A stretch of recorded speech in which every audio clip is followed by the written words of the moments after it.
Sebenarnya persoalan ini kan dari awal harus tuntas di sebuah kepolisian.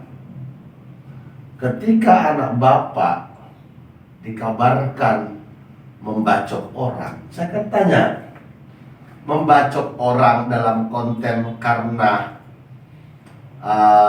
merampok, berkelahi, atau tawuran? Karena apa? Tawuran. Anak bapak itu umurnya berapa? 17 mau ke 18. 17 mau ke 18. Berarti masih di bawah umur ya. Nah, seharusnya ketika mereka, kan ceritanya anak bapak kan ditelepon sama temannya. Apa dia bilang? Untuk apa? Kemarin tadi malam kami tawuran katanya. Kami kalah. Nah, terus nanti malam mau main lagi. Gimana? Ya udah, ntar malam kalau main lagi hubungin gua biar saya dateng. Terus rupanya mainlah mereka tawuran. 9 lawan berapa? Apa 30 lebih kan? 30 lebih. Anak bapak 9 orang. Langsunglah datang anak bapak karena pemain kidal bawa samurai ya. Perang lah. Di mana itu? Di daerah Mangunjaya ini. Mangunjaya. Yang di sono lari kalah. Begitu kalah dikejar sama anak bapak, disabet langsung lepas perutnya, robek, mau dihantam lagi nggak tega ya.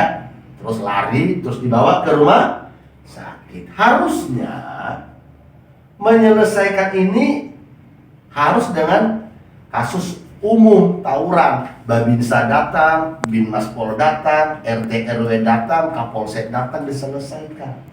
Tapi kenyataannya persoalan ini dibawa masalah pribadi karena pada waktu itu sering ada tawuran di wilayah hukum polsek tersebut. Diduga polsek tidak mau ini muncul sebagai kasus tawuran. Padahal betul-betul tawuran. Ya, karena sebelumnya juga ada tawuran ya. Sehingga saya merasa bahwa ini harus segera diperhatikan. Kita kan sebagai pemerhati penegakan hukum dan pemerhati narapidana melihat perkara ini pasti bermasalah. Akhirnya apa? Terjadilah pelaporan, larilah anak bapak, terus diserahkan oleh omnya, lalu diganti rugi. Yang mengganti rugi cuma berdua ya? Berdua. Berapa habis uang? Kata ibunya itu kira-kira 60 berdua. 60, ini kurang lagi berapa lagi? Hitungannya gitu.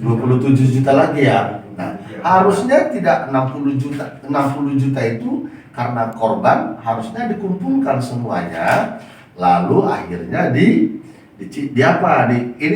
ikut talangan, ditalangin semuanya. Ini kan cuma 2. Nah, kalaupun dikatakan anak bapak pasal 170 penganiayaan secara berencana apa kan tawuran. Harusnya semua ditangkap sama polisi. Kamu ngapain? Aku pukul kepalanya Pak. Pakai apa? Pakai bentungan. Kamu pakai ini. Semua harus ditahan. Ini cuma anak bapak ditahan.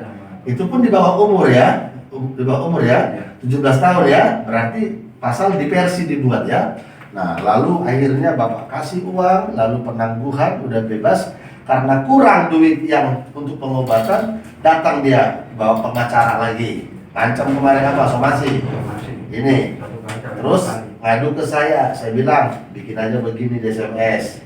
Karena kalau bapak pakai pengacara kan bayar lagi nanti. Akhirnya kan saya cari, bilang aja nggak ada. Karena emang nggak ada. Utang aja sama si A, si B, si C belum dibayar. Nah, terus setelah datang pengacara, selesai 3 kali somasi nggak bisa, jarak seminggu datang preman tadi malam. 3 orang mau ngambil kulkas sama TV sama motor. Emang apa salahnya kulkas? Emang kulkas salah mau diambil sama TV? Akhirnya nelpon saya. Di dalam perjalanan saya berdoa bersama Tuhan. Mereka yang 3 orang pergi meninggalkan rumah Bapak. Ingat, apa saya bilang kepada Bapak dulu? Tuhan Yesus mengasihi Bapak. Saya nggak Kristen kok. Tuhan Yesus mengasihi Bapak.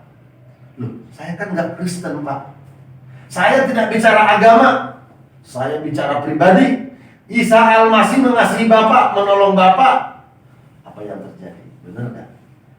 Benar kan? Dan ternyata Bapak jadi seorang yang menyembah Tuhan karena Tuhan Yesus baik. Inilah bukti Tuhan Yesus baik kepada Bapak. istri, kepada kedua anak Bapak ya. Oleh karena itu ini kita bawa kepada Tuhan. Pak Joko dan Ibu Yuli harus yakin ya, kemenanganlah oleh darah Yesus, kemenanganlah, percaya pada Tuhan, iblis mundurlah oleh percaya, kemenanganlah, percaya. Udah sering kan kolektor mundur, udah sering kan masalah pergi karena Tuhan lain. Amin ya. Saya kira demikian dulu. Jadi dalam perkara yang tadi malam itu adalah perkara yang tidak seharusnya didatangi dengan cara-cara seperti itu. Makanya saya bilang, Bapak kan udah pakai pengacara. Mana surat Bapak menghentikan pengacara? Nggak ada. Kok Bapak pakai lagi orang lain? Bapak nakut-nakutin mengambil kulkas. Bapak saya laporin ke polisi bisa loh, Pak. Kalau Bapak nggak puas, kan ini perjanjian, kurang sedikit lagi. Mereka nggak ada uang kok. Masa Bapak paksa mengambil motor, mau ambil apa? Sebenarnya ini penyelesaiannya bukan dengan cara seperti ini. Dari awal harusnya diselesaikan dengan cara tawuran, penyelesaian secara umum, undang semuanya. Kan bisa. Apalagi udah melibatkan polisi. Cuma tidak dikerjakan secara benar. Oleh karena itu, Data Sirait, Linda, Ido, dan Natali. Tadi pagi ilmu saya ajarin. Ayo kita mau menjadi berkat dalam sebuah tugas kita yang mulia, yaitu apa? Pemerhati di bidang penegakan hukum dan peduli narapidana. Sukses, Tuhan memberkati, beri saya kebenaran.